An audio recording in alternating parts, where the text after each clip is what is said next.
ઉદાહરણ 7 એક વિદ્યાર્થી 100 મોટવણી ધરાવતા માઇક્રોસ્કોપ વડે માનવ વાળની જાડાઈ માપે છે।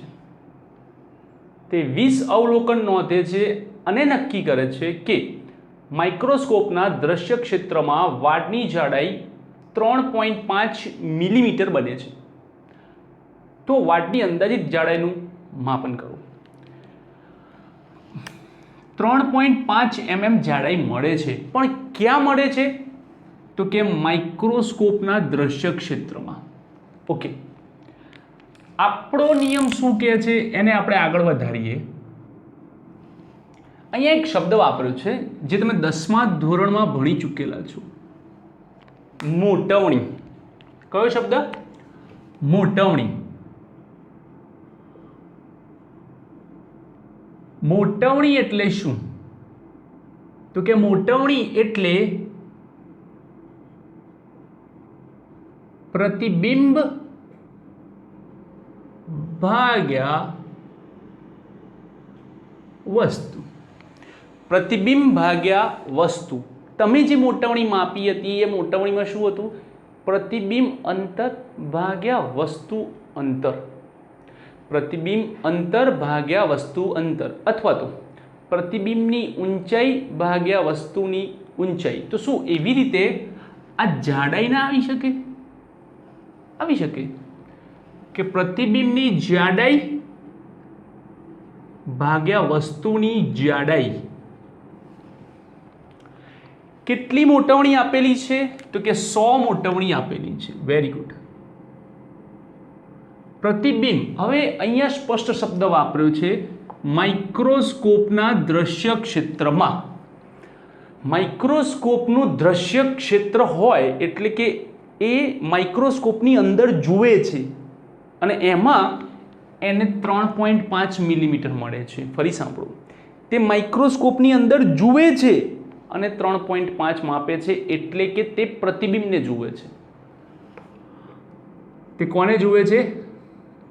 પ્રતિબિંબને। 3.5 mm ભાગ્યા વસ્તુની જાડાઈ। વસ્તુની જાડાઈને આપણે કરતા બનાવીએ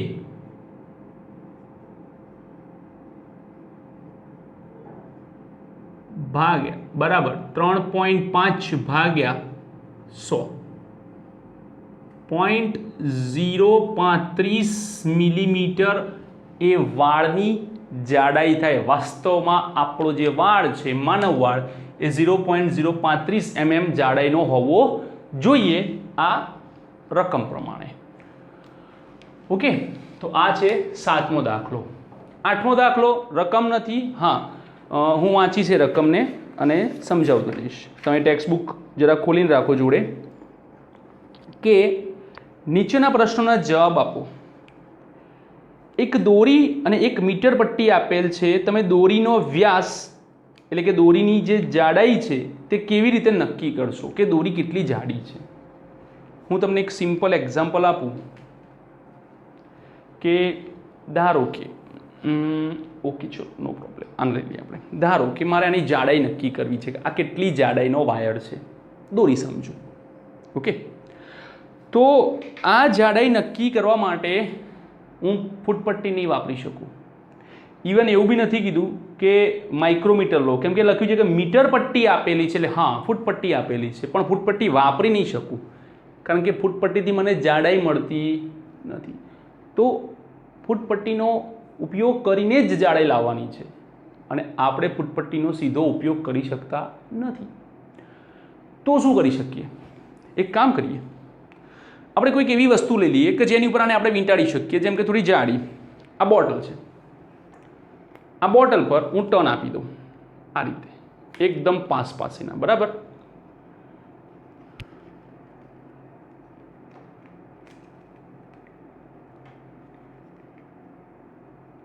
વેટ અ મિનિટ,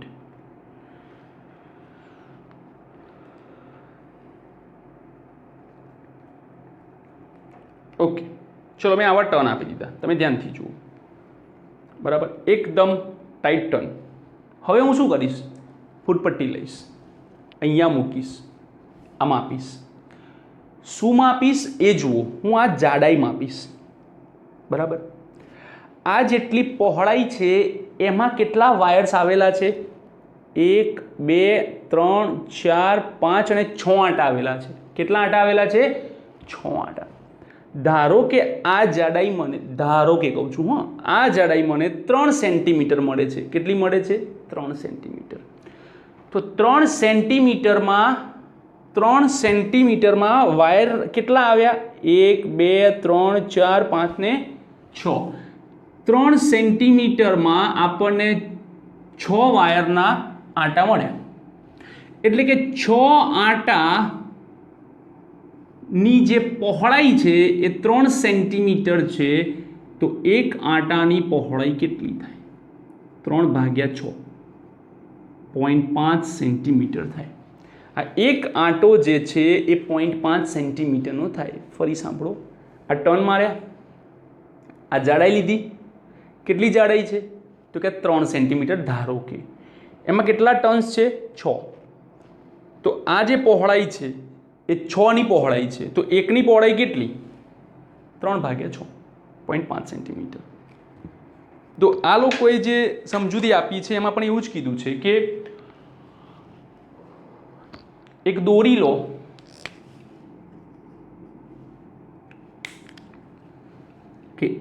લો,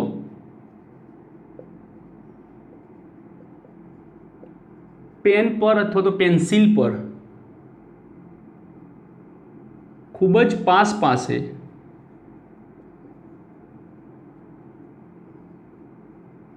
આંટા રાખીને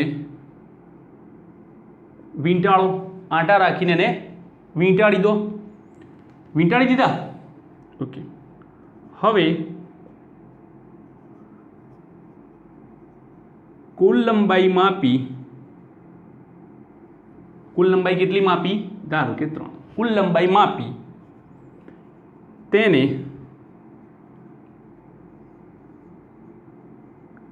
આંટાની સંખ્યા વડે ભાગો. કેટલા આંટા હતા? 6. એના વડે આપણે ભાગ્યા. તો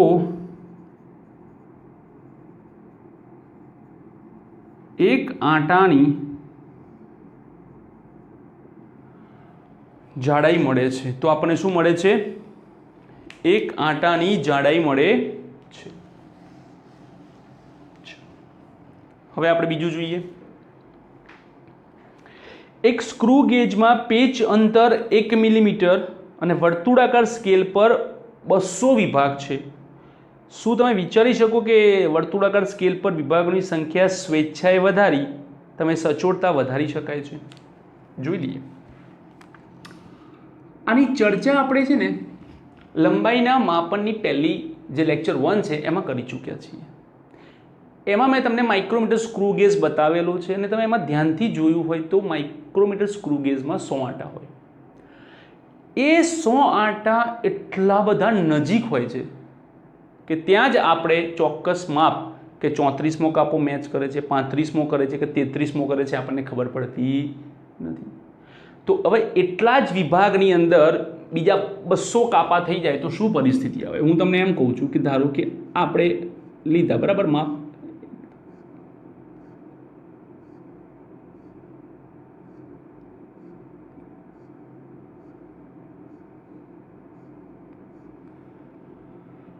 જુઓ, આ માપ લીધું આપણે. હવે હું એમ કહું કે ભાઈ આટલા જ વિભાગમાં જેટલા કાપા છે એટલા બીજા વધારી દો તો શું થશે? એક કાપો સરખો દેખાશે જ નહીં, તો માપન આપણે લઈ શકીશું નહીં. તો સ્વેચ્છાએ તમે વધારી શકવાથી તમને એવું લાગે કે ના હું ત્રુટી જોરદાર આમ 0 એરર કરી દઉં, મતલબ ત્રુટી રહિત આન્સર આપું, પણ વાસ્તવમાં એ શક્ય બનશે નહીં. તો સ્વેચ્છાએ કાપા વધારવાથી વિભાગો ખૂબ જ નાના બને છે અને કાપાની સંખ્યાને ગણવી મુશ્કેલ બને. કાપાની સંખ્યાને ગણવી મુશ્કેલ બને છે. સી, પાતળા બ્રાસના સળિયાનો વ્યાસ વર્નિયર કેલિપર્સ વડે માપવામાં આવે છે. ફક્ત 5 અવલોકન દ્વારા મેળવેલ પરિણામોની સંખ્યામાં 100 અવલોકન વડે મેળવેલ વ્યાસનું અપેક્ષિત પરિણામ શા માટે વધુ વિશ્વસનીય છે? હવે હું તમને એમ કહું કે એક પેજની અંદર એક પેજ છે, બરાબર? એમાં 30 લાઈનનો એક ફકરો છે, પેરેગ્રાફ છે. તમને એમ કીધું છે કે તમે એ ફકરો 5 વાર વાંચો પછી લખો. 5 વાર વાંચો પછી લખો, અથવા તો 100 વાર વાંચો પછી લખો. 5 વાર વાંચો અને લખો અથવા તો 100 વાર વાંચો અને લખો, તો શેમાં સૌથી વધારે ચોકસાઈ મળશે? શેમાં તમે સૌથી સારામાં સારું લખી શકશો? 100 વારમાં. કેમ? કારણ કે જેટલી વાર અવલોકન વધશે તેટલી ત્રુટિ ઘટશે. જેટલી વાર અવલોકન વધશે તેટલી ત્રુટિ ઘટશે. એક સિમ્પલ ગણતરી લઈ લો. ગણિતની અંદર 2 વાર દાખલા ગણો તો કેટલું યાદ રહે છે, અને 5 વાર દાખલા ગણો તો કેટલું યાદ રહે છે? સ્વાભાવિક છે કે જેટલી વાર અવલોકન વધશે તેટલી વાર ગણતરી તમારી એકદમ સાચી પડશે, બધા સ્ટેપ કરેક્ટ આવશે. ઓકે, તો 100 વારનું અવલોકન એટલા માટે વિશ્વસનીય છે કારણ કે તેમાં માપન વધારે ને વધારે થાય છે. ઓકે, લખી લો ચલો ફટાફટ. હવે જુઓ, આપણે 9મો લઈએ પહેલા. ક્યાં ગઈ મારી પેન? ઓકે,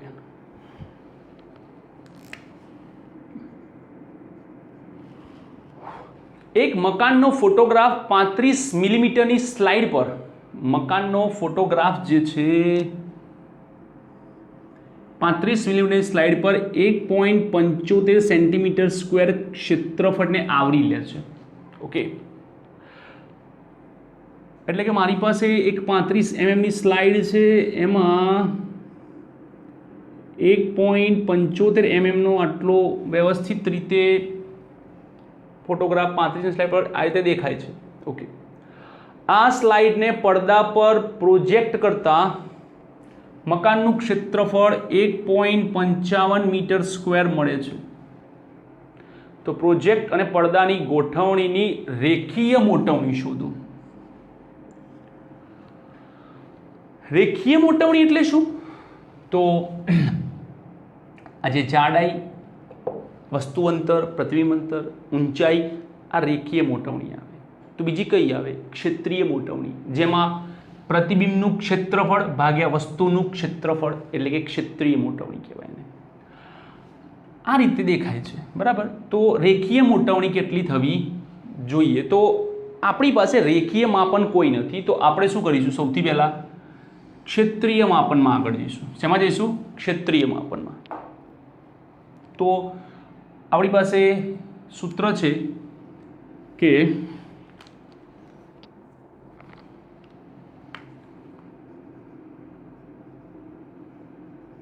ક્ષેત્રીય મોટવણી બરાબર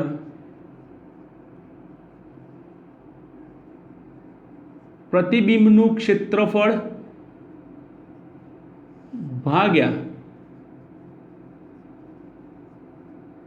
વસ્તુનું ક્ષેત્રફળ.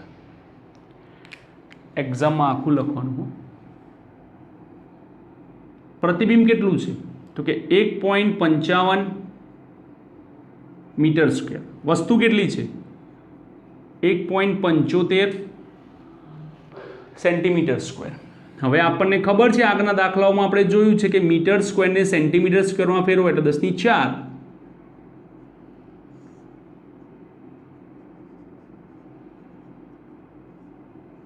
કેન્સલ. આને ભાગો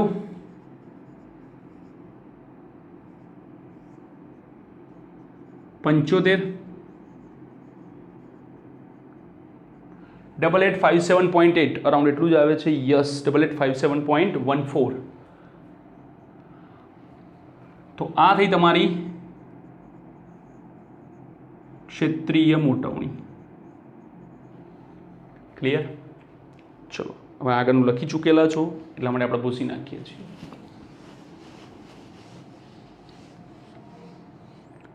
શું કહે છે? તો કે ક્ષેત્રીય મોટવણી બરાબર ક્ષેત્રફળ એટલે શું? તો કે અંતરનો વર્ગ. તો એવી જ રીતે ક્ષેત્રીય મોટવણી બરાબર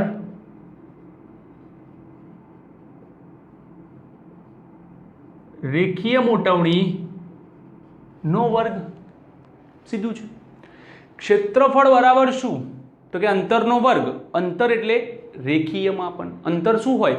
લંબાઈ રેખા, પહોળાઈ રેખા, જાડાઈ રેખા, ત્રિજ્યા રેખા, વ્યાસ રેખા. તો ક્ષેત્રીય બરાબર રેખીયનો વર્ગ. તો એના પરથી આપણે રેખીય મોટવણીને કરતા બનાવીએ. તો વર્ગ દૂર કરવો હોય તો વર્ગમૂળ કાઢવું પડે.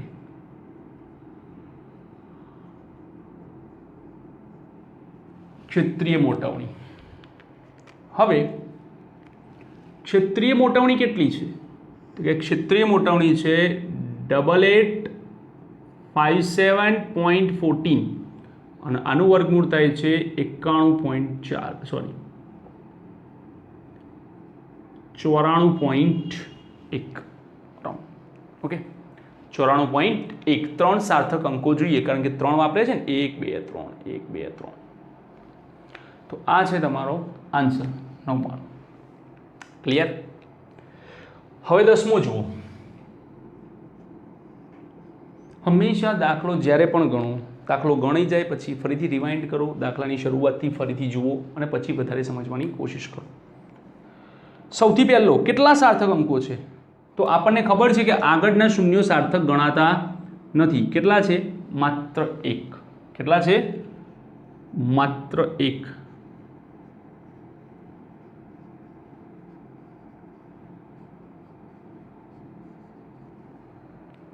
હવે અહીંયા તો કે 10 ની 24 ને આપણે સાર્થક ગણતા નથી. 1 2 ને 3. અહીંયા આગળનું 0 ના ગણાય અને દશાંશ ચિહ્ન હોય તો પાછળનો ગણાય. 1 2 3 4. અહીંયા દશાંશ ચિહ્ન છે તો પાછળનો ગણાશે 4.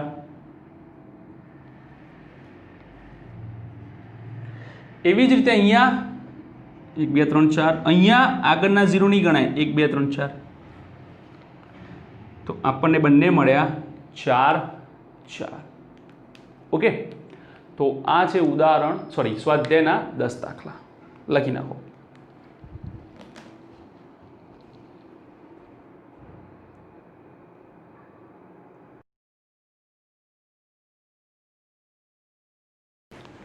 સ્વાધ્યાયનો 11મો દાખલો. એક પાતળી લંબચોરસ ધાતુની તકતીની લંબાઈ, જાડાઈ, પહોળાઈ અનુક્રમે 4.234 મીટર, 1.005 મીટર અને 2.01 સેન્ટીમીટર કન્વર્ટ કરવો પડશે. સાર્થક અંકોને ધ્યાનમાં રાખી તકતીનું કુલ ક્ષેત્રફળ અને કદ શોધો. સૌથી પહેલા આપણે એ જોઈએ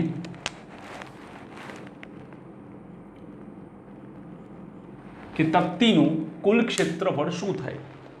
બરાબર? એના માટે આપણે કેટલીક સંજ્ઞાઓ લખીએ. તો કે લંબાઈ L 4.234 મીટર,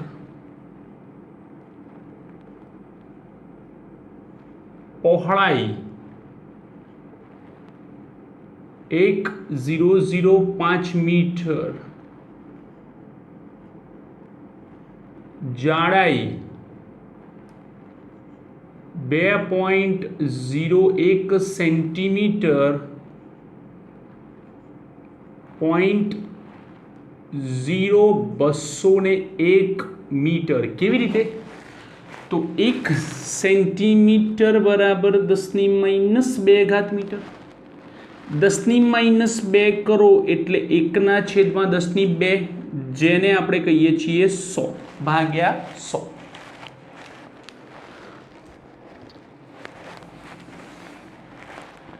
આ આપણે સંજ્ઞા લીધી. હવે લઈએ કે તકતીનું કુલ ક્ષેત્રફળ એ બરાબર, હવે કોઈ પણ તકતી હોય, જેમ કે આ તકતી છે બરાબર,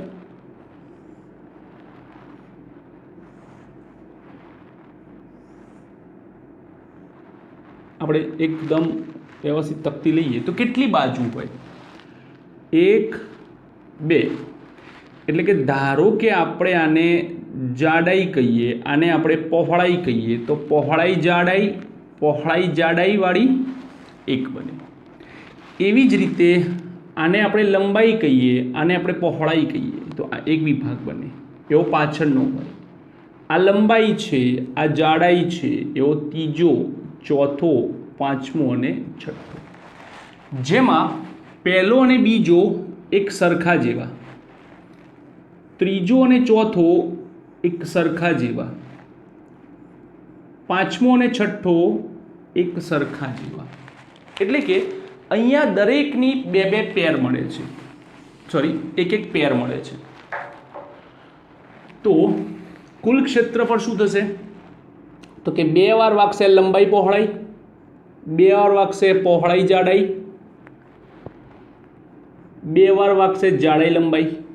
2 કોમન લઈ લો, LB BT TL.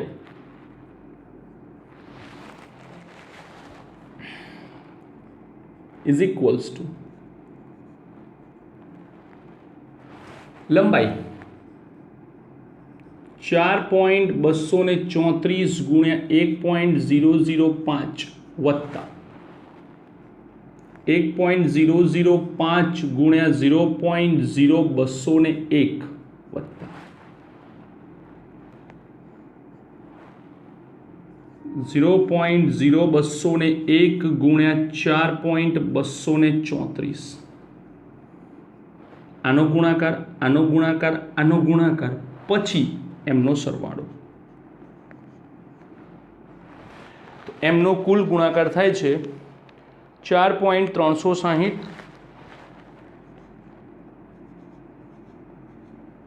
4739 અને ગુણાકાર થાય છે 8.720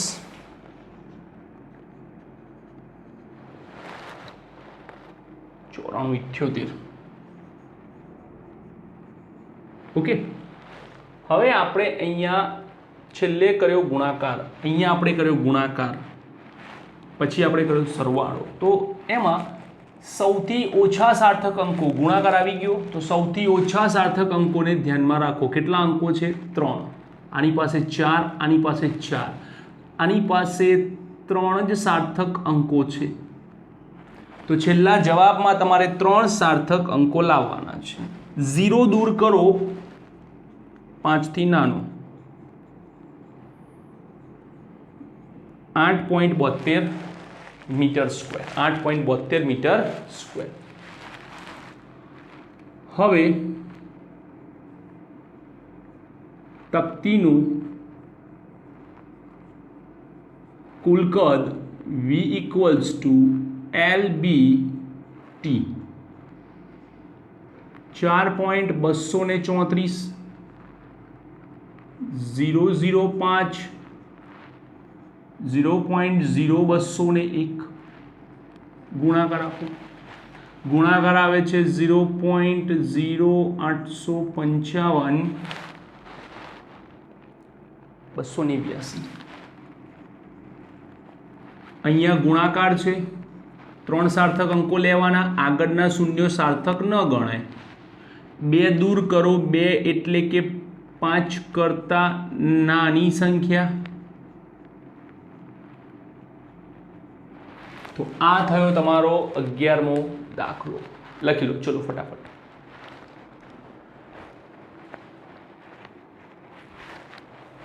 હવે જોઈએ, હવે આપણે 12મો જોઈએ.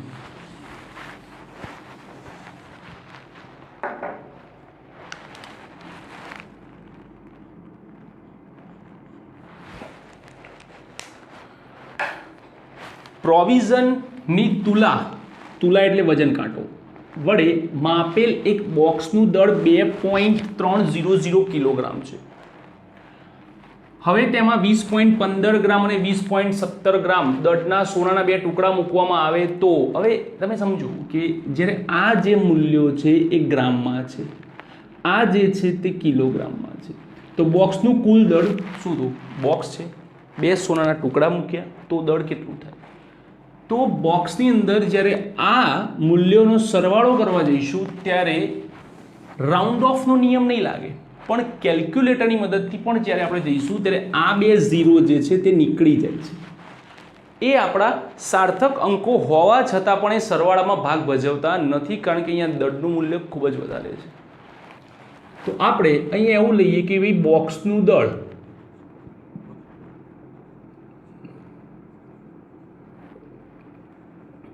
એમ 2.3 કિલોગ્રામ.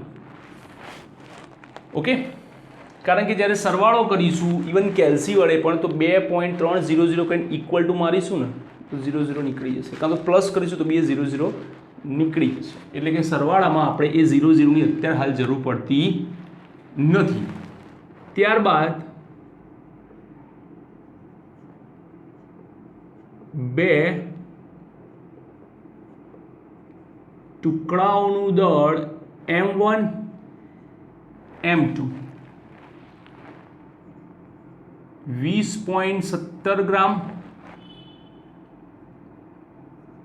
20.17 ગ્રામ 20.15 ગ્રામ.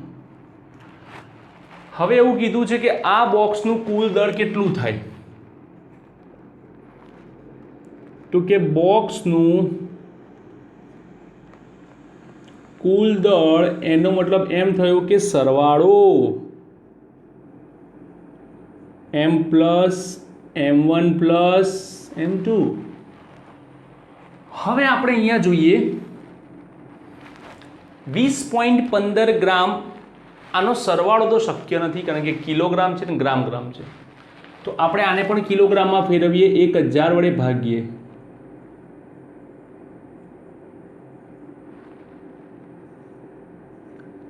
આને પણ આપણે 1000 વડે ભાગીએ. 1000 વડે ભાગો એટલે 3 અંક જોઈએ, 1 2 અને આ ત્રીજો. હવે સરવાળો કરો 2.3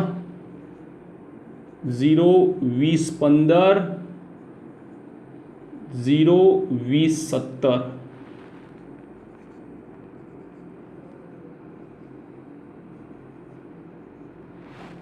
કિલોગ્રામ. સરવાળામાં દશાંશ ચિહ્ન પછી જોવાના, તો આની પાસે એક જ સાર્થક અંક છે તો આપણે એકની જ જરૂર પડશે. તો 2.3 કિલોગ્રામ એ આપણો ફાઇનલ આન્સર છે. સેકન્ડ, અને આમ પણ આટલા મોટા બોક્સની અંદર આવા 20 ગ્રામ ટુકડા મૂકવાથી કે એમાં બહુ ફરક પડતો બી નથી. સેકન્ડ શું કહે છે? યોગ્ય સાર્થક અંકો સુધી 2 ટુકડાના દળનો તફાવત કેટલો થાય? દળનો તફાવત મોટામાંથી નાનું બાદ કરો.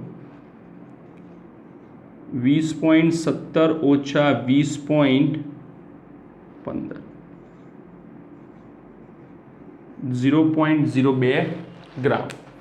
ઓકે, તો આપણા આન્સર બંને આવી ગયા, 0.02 ગ્રામ દળનો તફાવત. અને ઓકે, દશાંશ ચિહ્ન પછી 2 અંકો જોવાના છે, તો દશાંશ ચિહ્ન પછી 2 અંકો છે. યસ, 2 અંકો છે, આપણો જવાબ આવી ગયો. ઓકે, તો આ છે તમારો 12મો દાખલો. લખી લો.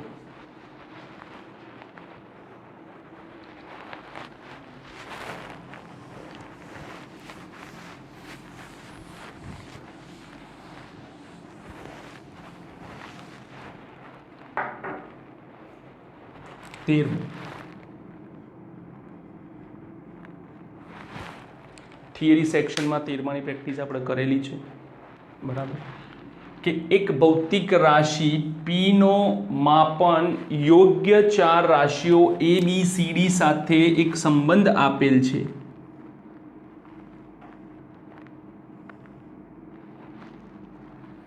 એ બી સી ડી માં પ્રતિશત ત્રુટીઓ અનુક્રમે 1%, 3%, 4% અને 2% છે.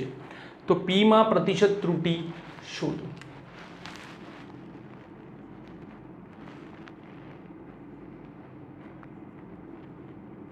એક ક્યુબ બી સ્ક્વેર રૂટ સી ડી, ગુણાકાર, ભાગાકાર અને ઘાતાંક ત્રણેય નિયમ છે. તો ડેલ્ટા પી ભાગ્યા P, delta A by A plus B by B plus C by C plus D by D. ચલો 3 ઘાત 2 ઘાત 1/2 કંઈ જ નથી.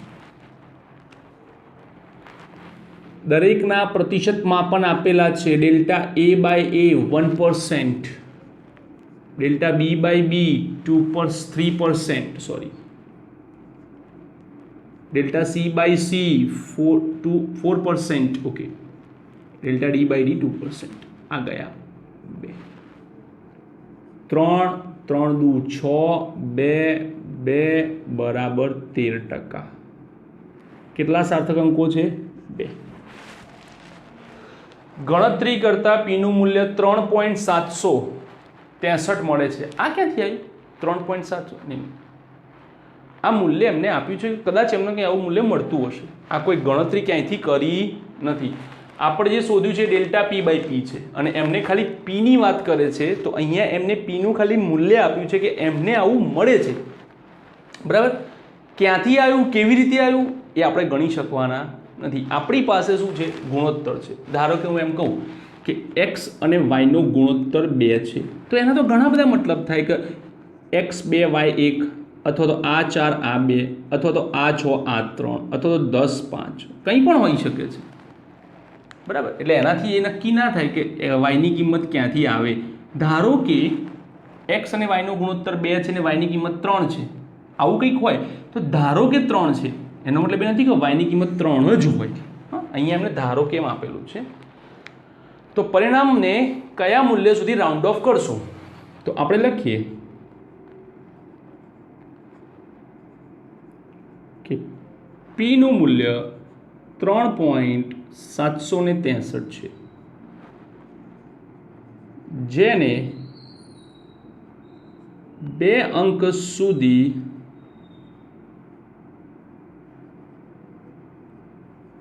રાઉન્ડ ઓફ કરતા 3.7, આ 6 કાઢો, 6 તો 5 કરતાં મોટો અંક છે, તો આગળના 1 ઉમેરો, 3.8 મળે છે. આટલું મળે છે, ઓકે. તો આ છે તમારો 13મો દાખલો. લખી લો.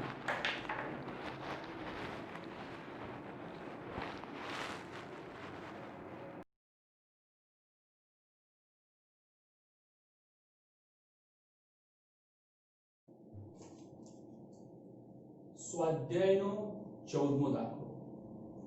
મુદ્રણની ઘણી ત્રુટીઓ ધરાવતા એક પુસ્તકમાં આવર્ત ગતિ કરતા એક કણના સ્થાનાંતરના 4 જુદા જુદા સૂત્રો આપેલા છે, 1 2 3 અને 4, જેમાં સ્મોલ a કણનું મહત્તમ સ્થાનાંતર, v કણની ઝડપ, t આવર્તકાળ છે. પરિણામને આધારે ખોટા સૂત્રને નાબૂદ કરો. સૌથી પહેલા આપણે પારિમાણિક સૂત્રોની કેટલીક મર્યાદા, બરાબર, કે પારિમાણિક સૂત્રોનો ઉપયોગ ક્યાં ન થાય. એક્ઝામમાં લખવાનું નથી, આ સમજવાનું છે કે એની મર્યાદા શું છે. તો પારિમાણિક સૂત્રોની મર્યાદામાં પરિસ્થિતિ એવી છે કે જ્યારે આપણે कोई त्रिकोणमिति वापरता है ये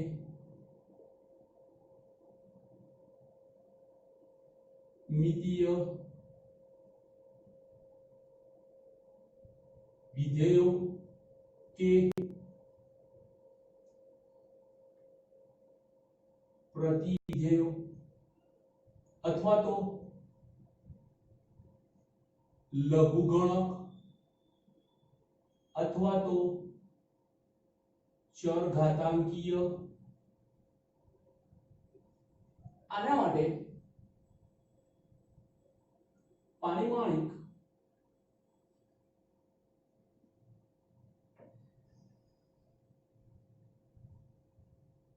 समीकरण वापरी न शकाय। चलो एग्जांपल आपको કેવી રીતે તો સૌથી પહેલા આપણે લઈએ કે આપણે અત્યાર સુધી એવું ભણ્યા છીએ કે ભાઈ sin 30 એટલે કે 1/2 હવે આ શું છે તો કે sin 30 એટલે કે ખૂણો ખૂણાને ફિઝિક્સની ભાષામાં કહેવાય છે સમતલ કોણ શું કહેવાય છે સમતલ કોણ समतल कोणનું પારિમાણિક સૂત્ર શું થાય m0 l0 t0 કારણ કે સમતલ કોણ એક પૂરક રાશિ છે કઈ રાશિ છે પૂરક રાશિ છે તો અહીંયા જે પણ કોઈ અંક હોય या કંઈ પણ લખેલું હોય એ હંમેશા કેવું હોવું જોઈએ m0 l0 t0 જેમ કે હું એમ કહું કે આ 2 pi t/t એના માટે આખા માટે પારિમાણિક સૂત્ર કેવું હોવું જોઈએ 0 0 0 એવી જ રીતે vt માટે 0 0 0 t/a માટે 0 0 0 આના માટે 0 0 0 આના માટે 0 0 0 હોવું જરૂરી છે ત્રીજું જોઈએ બરાબર તો આપણે હંમેશા sin cos કે કહીએ તો એમની સાથે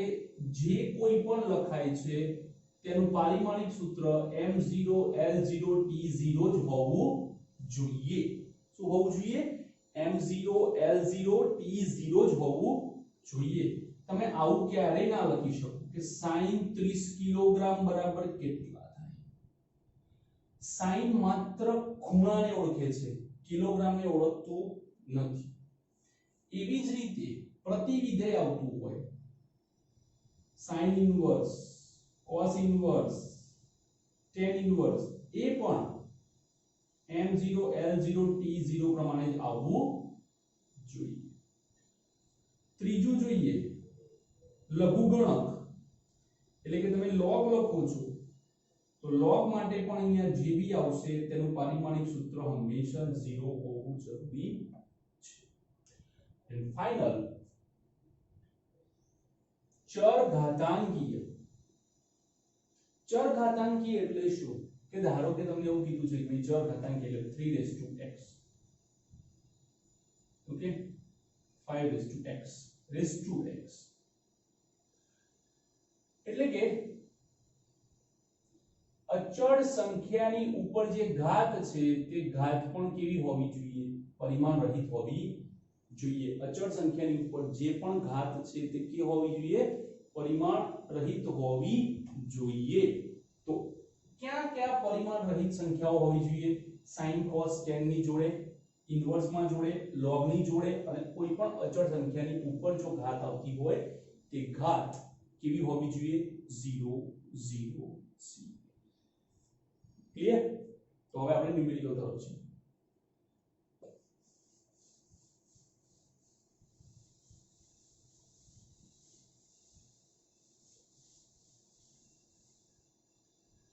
चलो સૌથી પહેલું સમીકરણ તો આપણે વધારે પડતું કંઈ ચેક ખાસ નથી કરવું આપણે એ ચેક કરીએ કે sin ની જોડે જે છે તે પરિમાણ રહિત બને છે જો હા તો પછી આગળનું ચેકિંગ રહે બાકી રહેતું નથી ચલો પહેલું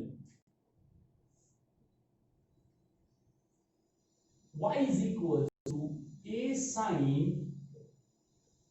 2π હવે 2π કેવી રાશિ છે સોરી 2π અચળ સંખ્યા છે 2π અચળ સંખ્યા હોવાથી તેનું પારિમાણિક સૂત્ર બનતું નથી તો પારિમાણિક સૂત્ર કોનું બને છે? સ્મોલ ટી શું દર્શાવે છે? સમય એટલે t1 છેદમાં કેપિટલ ટી શું દર્શાવે છે? આવર્તકાળનું પારિમાણિક સૂત્ર પણ આપણે લીધેલું છે.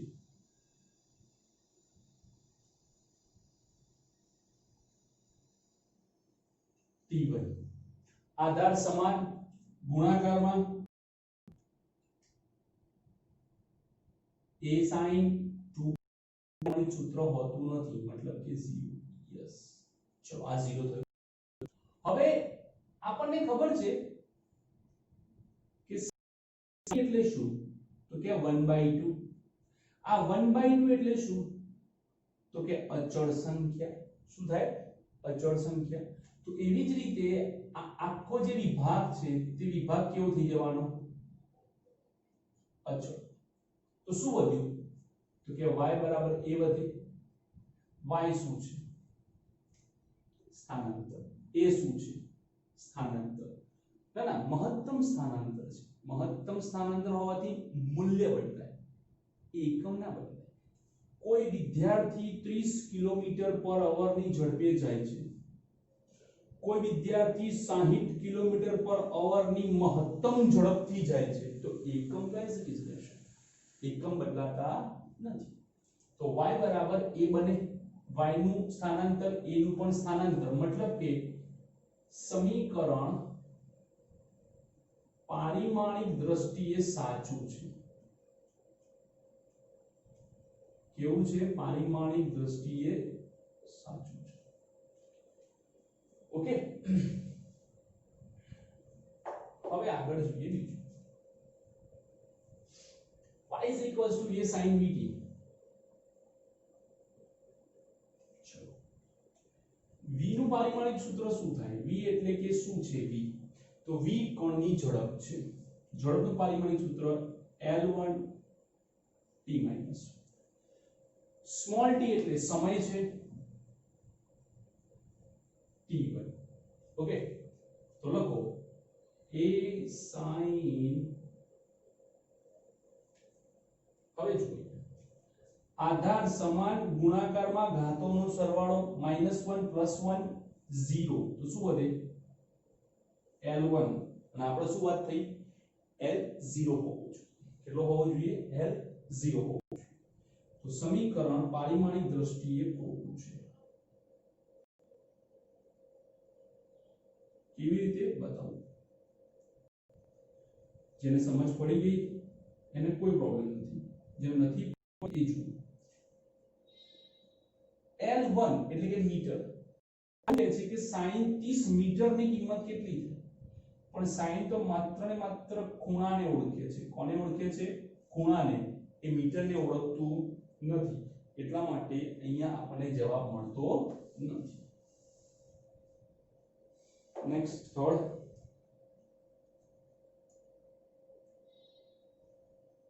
y is equals to a/t sin. ચલો આપણે આ વખતે બે બાજુ ભેગું કરીએ, જોડી કરીએ. a શું છે? મહત્તમ સ્થાનાંતર L1. t આવર્તકાળ t1. Small t t1. a મહત્તમ સ્થાનાંતર L1.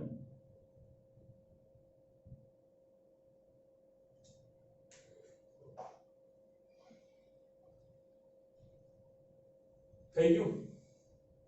તો હવે આપણે આમાં જઈએ તો શું લખાય? L1 t minus 1. અને અહીંયા શું લખાય? L minus 1 t. Okay, sin. Clear? તો તમે જોઈ શકો છો કે sin ની જોડે પારિમાણિક સૂત્ર છે. ક્લિયર? અને અહીંયા પારિમાણિક સૂત્ર કેટલું જોઈએ? તો કે સ્થાનાંતરનું પારિમાણિક સૂત્ર માત્ર ને માત્ર L1 છે. તો L1 સાચું છે, પણ એની જોડે જે આ T1 બની રહ્યો છે તે સમીકરણને બેલેન્સ કરી શકતું નથી. આપણે શું વાત કરી કે y એ સ્થાનાંતર છે, sin ની જોડે કંઈક લખેલું છે, તો આ તો કેવું થઈ જાય છે? અચળ. તો પછી અહીંયા જે કોઈ પણ હોય એ બંનેના પારિમાણિક સૂત્રો કેવા થવા જોઈએ? સમાન. જેમ કે y અને એનું પારિમાણિક સૂત્ર કેવું થયું? સમાન. અહીંયા પણ જુઓ y અને એનું કેવું થાય છે? સમાન. પણ અહીંયા બંનેના સમાન થતા નથી. ઓલરેડી એ સમીકરણ ખોટું છે. પ્લસ અંદર પણ જોઈ લો, અંદર પણ 0 0 તો બન્યું જ નહીં. અંદર 0 0 ન બનવાના કારણે પણ આ સમીકરણ પારિમાણિક દ્રષ્ટિએ ખોટું છે. સમીકરણ પારિમાણિક દ્રષ્ટિએ ખોટું છે. અને ચોથું y is equals to √2a sin 2 pi t by t plus cos 2 pi t by t. હવે આ સાચું કે ખોટું ચેક કરીએ. તો આપણે ચેક કરેલું છે કે 2 pi t by t અહીંયા 2 pi t by t એ બંને મેચ કરે છે. તો 2 pi t by t 2 pi t by t બંને છે. તો 2 pi t by t 2 pi t by t નો મતલબ શું થયું કે બંને પારિમાણિક દ્રષ્ટિએ સાચા છે. અહીંયા આપણે સાચું કીધું છે તો આ બંને પણ કેવા થવાના? સાચા થવાના.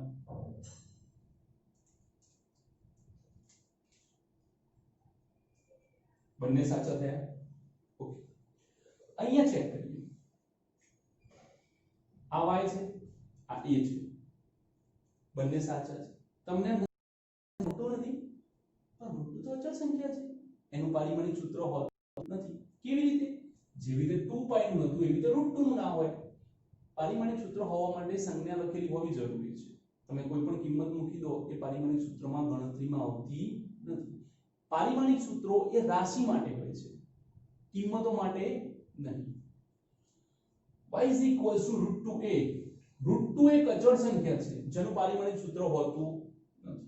તો y અને a નું પારિમાણિક સૂત્ર કેવું છે? સરખું. ઓલરેડી આપણે અહીંયા ચેક કરી ચૂકેલા છે. આ પણ t by t 0 થઈ જાય છે, t by t 0 થઈ જાય છે. મતલબ કે આપણો આ વિભાગ પરિમાણ રહિત છે, આ વિભાગ પરિમાણ રહિત છે. એટલા માટે બોક્સ એકદમ સાચું છે. અને y equals to a હોવાથી આ સમીકરણ પારિમાણિક દ્રષ્ટિએ સાચું છે. સમીકરણ પારિમાણિક દ્રષ્ટિએ સાચું છે. ઓકે,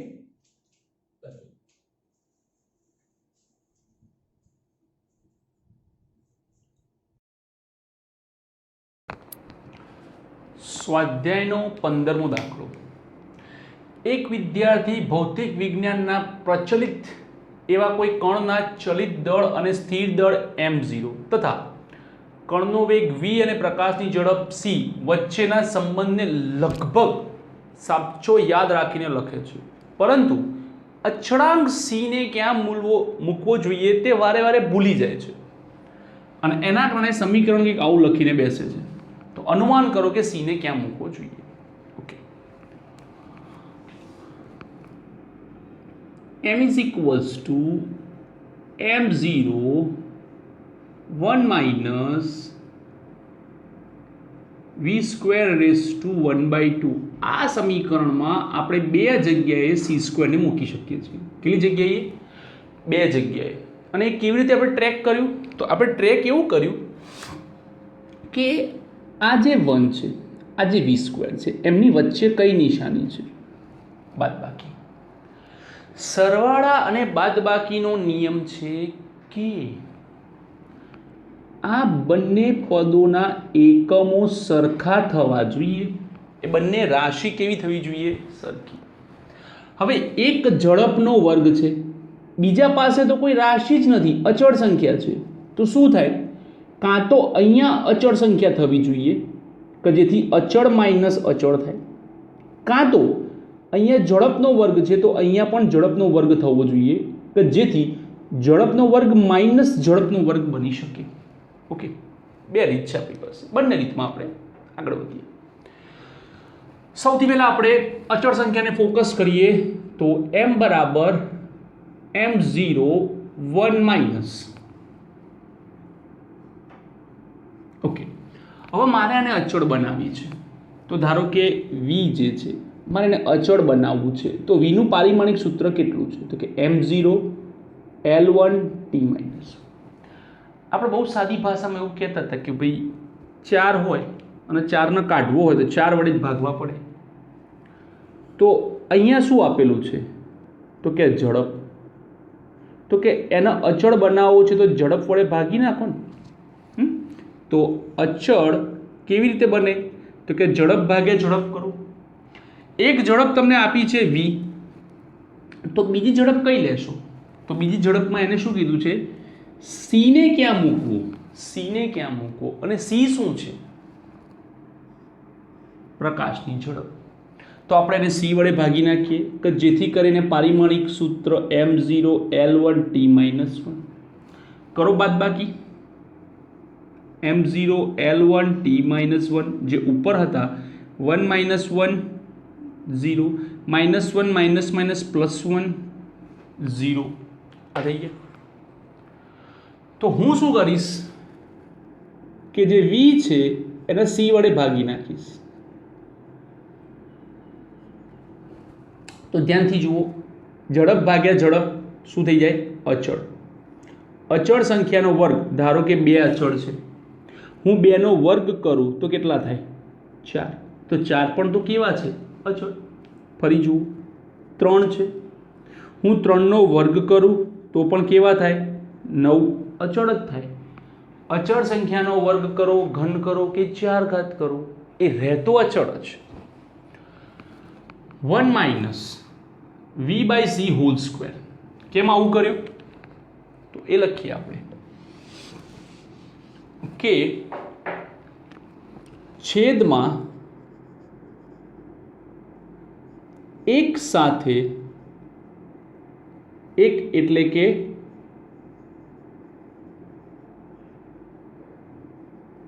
અચળ સંખ્યા સાથેની બાદબાકી કરતા, અચળ સંખ્યા સાથેની બાદબાકી કરતા અથવા તો અચળ સંખ્યાની બાદબાકી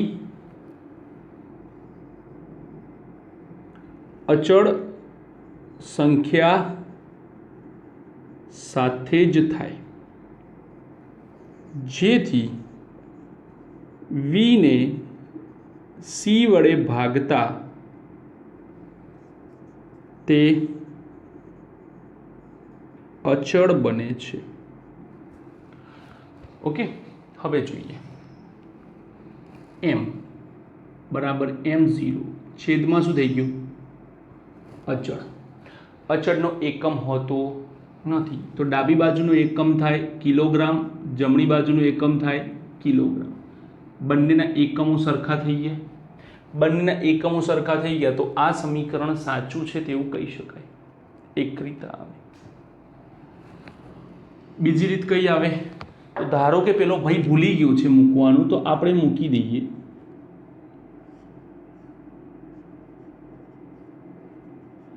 ઝડપના વર્ગની જોડે બાદબાકીમાં ઝડપનો વર્ગ જ આવવો જોઈએ. Exactly right. ઓકે, પારિમાણિક સૂત્ર જોઈએ. આનું શું થાય? m1. ઝડપ ઓછા ઝડપ સમજાવો. 30 કિલોમીટર પર આવર ઓછા 20 કિલોમીટર પર આવર કેટલા થાય? તો કે 10 કિલોમીટર પર આવર. એટલે કે ઝડપની બાદબાકી કરો તો એનાથી મૂલ્યમાં ફરક પડે, એકમમાં ફરક પડે નહીં. ફરી સાંભળો, 10 kg ઓછા 8 kg બરાબર શું થાય? 2 kg થાય. 10 મિનિટ ઓછા 3 મિનિટ બરાબર કેટલા થાય? 7 મિનિટ. કેટલા થાય? 7 મિનિટ. 10 kg ઓછા 8 kg બરાબર 2 kg, 10 મિનિટ ઓછા 3 મિનિટ બરાબર 7 મિનિટ. તો આ જે છે ગણતરી આખી, બરાબર, એ તમારે ગણવી પડે. તો અહીંયા પણ આપણી પાસે એવું જ કંઈક છે, એ ધ્યાનથી જુઓ. હો, એકદમ ધ્યાનથી જુઓ. ઝડપનો વર્ગ ઓછા ઝડપનો વર્ગ એ શું આપે? ઝડપનો વર્ગ જ આપે. અને એની 1/2. બે ગયા તો શું વધે? ઝડપ. ઝડપ એટલે L1 T-1. ઉપર જવા દો, M1 L-1 T1. હવે જ્યારે આપણે એકની જગ્યાએ C મૂકીએ છીએ ત્યારે આપણું સમીકરણ પારિમાણિક દ્રષ્ટિએ બેલેન્સ થતું નથી. તો એકના સ્થાને C મૂકવાનો કોઈ મતલબ બનતો નથી. તો તમારી પાસે C મૂકવા માટેની બે જગ્યાઓ, કાં તો છેદમાં મૂકીને અચળ કરો, અચળ કરવાથી નીચેની આખી સંખ્યા અચળ થાય, બંને પારિમાણિક દ્રષ્ટિએ બેલેન્સ થાય, અથવા તો એકની જગ્યાએ મૂકો તો બાદબાકી સરખી થઈ જશે, પણ અહીંયા ઝડપનો વર્ગ આવશે, 1/2 જોડે કપાશે, છેદમાં ઝડપ રહેશે, L1 T-1. પારિમાણિક સમીકરણનો ઉપયોગ કરતા જોઈએ તો ડાબી બાજુ M1, જમણી બાજુ M1 L-1 T1 બને છે, જે પારિમાણિક દ્રષ્ટિએ બેલેન્સ થતું નથી. અને આ બેલેન્સ ન થવાના કારણે આ જગ્યાએ C મૂકી શકાય નહીં. ઓકે, તો એનો મતલબ એ થયો કે આ જે સિસ્ટમ છે એ આખી રોંગ છે. જો તમે C મૂકવા જાઓ છો તો ઘણા વિદ્યાર્થીઓ C છેદમાં મૂકી દે છે, તો કોઈ અહીંયા મૂકી દે છે, કારણ કે બંનેને ખબર છે કે બાદબાકી માટે રાશિઓ એક સરખી હોવી જોઈએ. પણ કેમ અહીંયા ના મુકાય ને કેમ અહીંયા મુકાય એ આ છે. ફરી એકવાર રિવાઇન્ડ કરીને આખું જોઈ લો. ઓકે, લખી લો.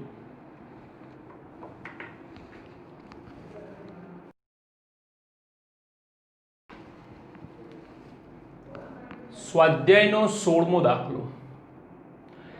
એક પરમાણવીય માપક્રમનો સુવિધાજનક એકમ એંગસ્ટ્રોમ છે.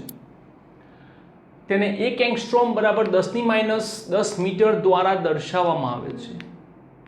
હાઇડ્રોજન પરમાણુનો વિસ્તાર 0.5 એંગસ્ટ્રોમ છે. તો 1 મોલ હાઇડ્રોજન પરમાણુઓનું આણ્વિક કદ મીટર ઘનમાં કેટલું થાય? ઓકે, સૌથી પહેલાં તો આપણને શું આપેલું છે એ ચેક કરીએ. આપણને જે આપ્યું છે એ છે ત્રિજ્યા, ન્યુમેરિકલ નંબર 16. ત્રિજ્યા આપેલી છે, વિસ્તાર છે મતલબ કે ત્રિજ્યા.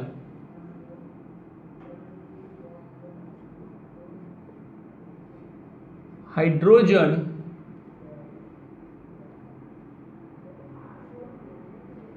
પરમાણુની ત્રિજ્યા R બરાબર 0.5 એંગસ્ટ્રોમ. તો લખાય 5×10⁻1 અને એંગસ્ટ્રોમ 10⁻10, તો ટોટલ થાય 5×10⁻11 મીટર. તો 1 મોલ હાઇડ્રોજન પરમાણુનું કદ શોધો. સૌથી પહેલાં તો આપણને 1 મોલ કરતાં વધારે રસ એમાં હોવો જોઈએ કે એક પરમાણુનું કદ કેટલું થાય. તમારી પાસે જે એક પરમાણુ છે, ત્રિપરિમાણીય પરમાણુ, એનું કદ કેટલું થાય? તો અહીંયા લખીએ છીએ કે એક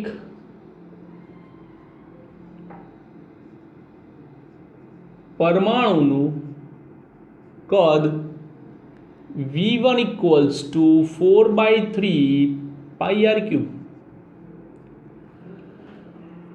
4π3.14 R 5×10⁻11 છેદમાં 3, 4 × 12.56, 5 નો વર્ગ 125, 10⁻33 ભાગ્યા 3.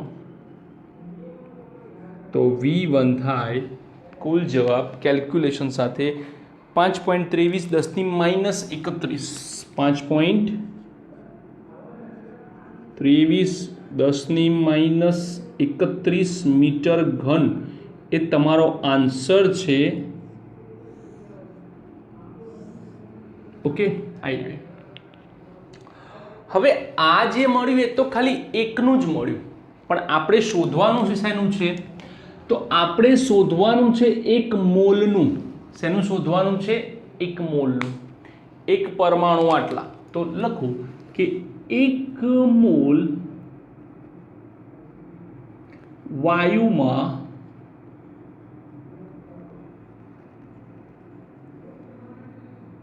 પરમાણુઓની સંખ્યા કેટલી હોય? એવોગેડ્રો અંક જેટલી. કેટલી હોય? એવોગેડ્રો અંક જેટલી. 6.02 1023. કદાચ કેમિસ્ટ્રીમાં 6.023 લેતા હશો, આપણને 6.02 લઈએ, 6.022 પણ લઈએ, ફિક્સ નથી, જેવું આપેલું હોય એ પ્રમાણે જવાનું છે. તો આપણને ખબર છે કે એક પરમાણુનું કદ આટલું થાય, તો આટલા પરમાણુનું કદ કેટલું? ગુણી નાખો. તો લખીએ કે ભાઈ એને પરમાણુઓનું જે કુલ કદ છે તે કુલ કદ V બરાબર Na ઇન્ટુ V1. એને કેટલા? 6.02 1023 ગુણ્યા 5.23 10-31. તો V બરાબર કેટલા થાય? તો કે V બરાબર થાય 3.15 10-7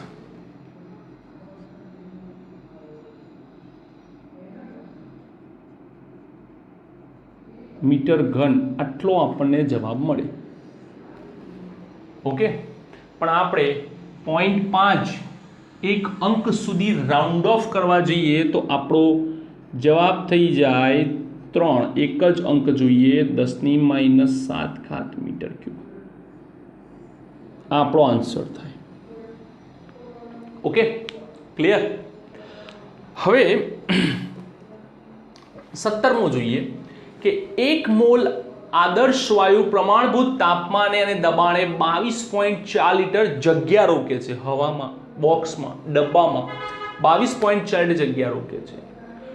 1 મોલ હાઇડ્રોજન વાયુ માટે મોલર કદ અને પરમાણ્વિક કદ, આ આપણું એનું પરમાણ્વિક કદ છે.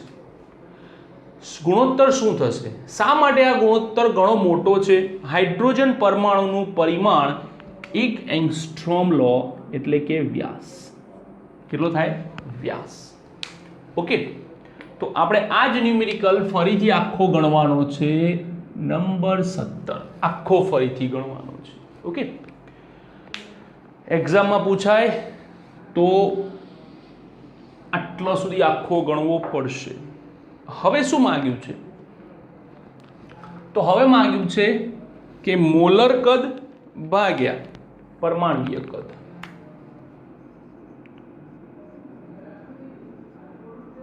મોલર કદ ભાગ્યા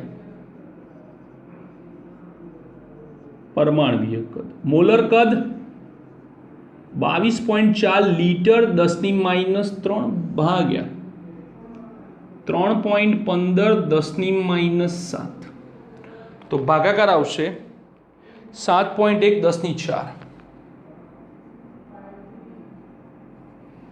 7.1 10-4 ઘાત જેટલો જવાબ આવે છે. આટલું કદ થાય. નિયરલી આપણે ખાલી ગુણોત્તરની વાત કરીએ તો અરાઉન્ડ 10-4 ઘાત જેટલો ગુણોત્તર થાય. કેમ એવું? કારણ કે મોલર કદ, એટલે કે મોલર કદ કેવી રીતે મળે છે?